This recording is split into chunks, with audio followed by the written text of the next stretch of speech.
विचार गोष्ठी है और विचार गोष्ठी है महिलाओं को किस तरह से पावरफुल किया जाए। तो मैंने कहा ठीक है, मैं हाजिर हो जाता हूं। ये जो कंबल वितरण का प्रोग्राम है या खाना वितरण का जो प्रोग्राम है, इसको मैं ऐसे देखता हूं जैसे दर्द को दूर करने की इंस्टेंट कोई दवाई। ये एक इंस्टेंट दवाई है कि आपको दर्द हुआ और डॉक्टर ने आके आपको इंजेक्शन लगा दिया और आपका वो दर्द दूर हो गया, लेकिन ये परमानेंट इलाज नहीं है। हमें इसकी रूट तक जाना है, इसकी जड़ तक जाना है। और उस रूट और जड़ पर जाने के लिए जो दूसरा आपका मौजूद है वो लेडीज को किस तरह से पावरफुल किया जाए, ये यहां से शुरू होता है। तो जब हम वुमेन एम्पावरमेंट की बात करते हैं तो वुमेन एम्पावरमेंट जो शुरू होता है वो एम्प्लॉयमेंट से होता है। अगर वुमेन के पास में एम्प्लॉयमेंट होगा तो डेफिनेटली उनका एम्पावरमेंट होगा, और अगर उनके पास में एम्प्लॉयमेंट होगा तो उसके लिए 3 चीजों की जरूरत है। नंबर 1, उनके पास नॉलेज होना चाहिए। नंबर 2 बात, उनके पास में स्किल होना चाहिए। और नंबर 3 बात, उनके पास में इंफॉर्मेशन होना चाहिए। जो दिमाग का काम कर सकते हैं, उनके इंटेलेक्ट की जरूरत है, इस समाज को जरूरत है, आगे आने वाली नस्लों को जरूरत है। अगर आपके पास उतना दिमाग नहीं है, वो मौके फराहम नहीं हुए हैं कि 3 चीजों की हमें जरूरत पड़ेगी एम्पावरमेंट के लिए। उन 3 चीजों में एजुकेशन है, स्किल है, आप कुछ कारीगरी सीखें, और तीसरा इंफॉर्मेशन, हमारे पास नॉलेज होना चाहिए। अभी जो मैं हैदराबाद गया था तो वहां उन्होंने कुछ बाहर के बच्चे भी बुला रखे थे। मतलब बच्चों से मेरा मतलब ये कि जो ग्रेजुएशन और पोस्ट ग्रेजुएशन लेवल के थे। तो एक बच्ची ने अपना जो है वो जो उसने काम किया है वो शेयर किया, वो बड़ी अच्छी बात लगी मुझे। उसने कहा सर हमारे यहाँ थोड़ा पर्दा वर्दा ज्यादा है हैदराबाद में। तो उसने कहा कि सर हमने अपने यहाँ ऐसा किया कि हमने सबसे पहले टैली को सीखा, और टैली सीखने के बाद में हमने 2-3 दुकान वालों को बोला कि हम तुम्हारी रोजाना की जो भी चीजें होती हैं उनको अपडेट करेंगे, और हफ्ते में या 15 दिन में या 1 महीने में जैसे आप चाहोगे हम आपको दे देंगे। आज वो लड़की 50 लड़कियों के साथ में वो काम कर रही है और उसको हेड करती है। मतलब वो लड़की कि जो रोजगार के लिए परेशान थी, आज वो लड़की 50 लड़कियों को हेड कर रही है, और सिर्फ उसको एक इंफॉर्मेशन की टेक्नोलॉजी थी उसके पास में कि मैं ऐसा क्या कर सकती हूँ।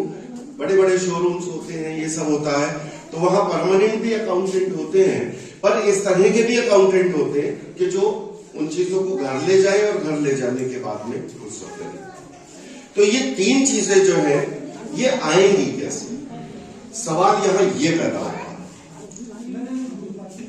ये आएंगी आपके वक्त को मैनेज करने से, और वक्त को मैनेज करने का सबसे बेहतर तरीका यह है कि आप अगर सोचें तो एक साल में 8,707 घंटा है, और उन 8,707 घंटे में आपको सोना कितना है, आपको अपनी जरूरतों को कितना इस्तेमाल करना है।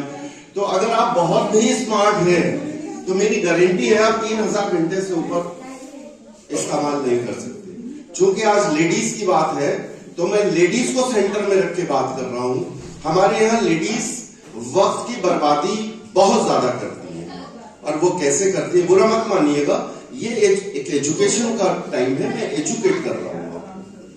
अगर उनके परिवार में, उनकी रिश्तेदारी में, उनकी आस पड़ोस में एक शादी होती है तो उसकी 1 महीने पहले से चर्चा होती है और तैयारी होती है, और 1 महीने बाद तक तूने क्या पहना था और उसका डिजाइन कैसा था और ये सब क्या था, उसके ऊपर वो पूरा महीना निकल जाता। एक दिन का जो 24 घंटे हैं, उन 24 घंटों को आपको मैनेज करना है, और हर रोज रात को सोने से पहले आपको बस 2 बातें याद रखनी है। पहली बात ये याद रखनी है कि आज के दिन मैंने ऐसा क्या अच्छा किया कि जिस पे मुझे भी गर्व हो और मैं जिसको सुनाऊं उसको भी गर्व हो, और मैंने आज के दिन ऐसा क्या बुरा किया जिसपे मुझे शर्मिंदा होना चाहिए। आप 1 महीना प्रैक्टिस करिए और उसके बाद देखिए आपके अंदर फर्क महसूस होगा। और ये जो शर्मिंदगी वाली बात है, अपने से खुद से शर्मिंदा होना, ये एक ऐसी दवाई है कि ये आपको खुद ब खुद सही करती है, बशर्ते के आप अपनी गलतियों का तजिया रात को लेटते हुए खुद ब खुद कर रहे हो और उसको एडमिट भी कर रहे हो। हमारे यहां होता क्या है सोसाइटी में कि जब हमें कोई जिम्मेदारी या कोई काम दिया जाता है और कहा जाता है कि ये काम आपको इतने टाइम फ्रेम में करना है, और जब हम वो काम नहीं कर पाते तो उसकी जिम्मेदारी हम कभी नहीं लेते हैं। हम कहते हैं कि हालात अच्छे नहीं थे और लाइट नहीं आ रही थी और मेरे यहाँ शादी थी और मेरे यहाँ डेथ था और मेरे यहाँ ये था, और मतलब हम कभी भी रिस्पॉन्सिबल अपने को कभी भी नहीं ठहराते। और हम, बड़ी अफसोस की बात है कि हमारी जो जिंदगी है ये 3 चीजों पे डिपेंड करती है। वो कल जो गुजर गया, जिसको हम अपना पास्ट कहते हैं, वो आज जो आज मौजूद है, और वो फ्यूचर जो कल आने वाला फ्यूचर। हम ये सोचते हैं कि आने वाला कल मेरा बेहतर ही होगा। अगर आप एनालिसिस करें तो आज अगर आपकी 20 साल उम्र है तो आपने 10 साल पहले जो सोचा था कि मेरी 20 साल के बाद में ये चीजें चेंज हो जाएगी, क्या वो चेंज हुई? वो हरगिज भी चेंज नहीं हुई है। और अगर आप जिंदगी को ये सोच के सोचते रहे कि मेरी आने वाली 10 साल के बाद की जिंदगी बहुत अच्छी होगी, शायद मेरी शादी हो जाएगी, उसके बाद में कुछ अच्छा हो जाएगा, मेरे बच्चे हो जाएंगे, उसके बाद अच्छा हो जाएगा, मेरे बच्चे पढ़ लिख जाएंगे तो मुझे कुछ अच्छा हो जाएगा, कुछ अच्छा नहीं होगा। ये जो आज है ये बहुत ही इंपॉर्टेंट है। मैं ये कहना चाह रहा हूं कि ये जो आज है ये आज बेहद इंपॉर्टेंट है। और इस आज को अगर आपको समझना है तो हमारे यहाँ फिलॉसफी में रविंद्र सिंह साहब एक टाइमलाइन होता है। वो टाइमलाइन जो है एक रेखा खींचते हैं,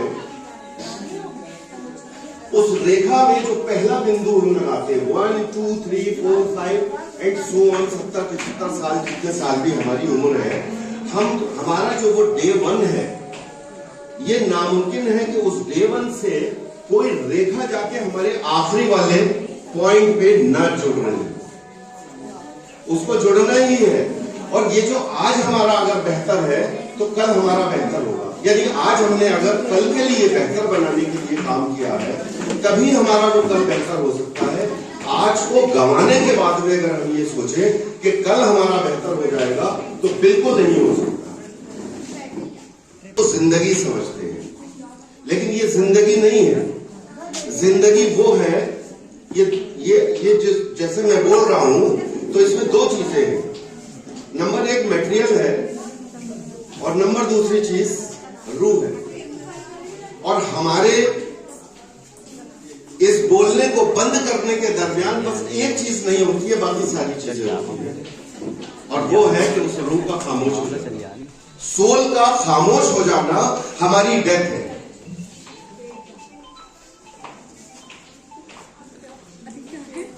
अगर हम ये समझने लगे कि ये जो आज है बस आज ही है हमारे पास, हमें कल का बिल्कुल भी मालूम नहीं है, हमारा कल अपने आप अच्छा होगा।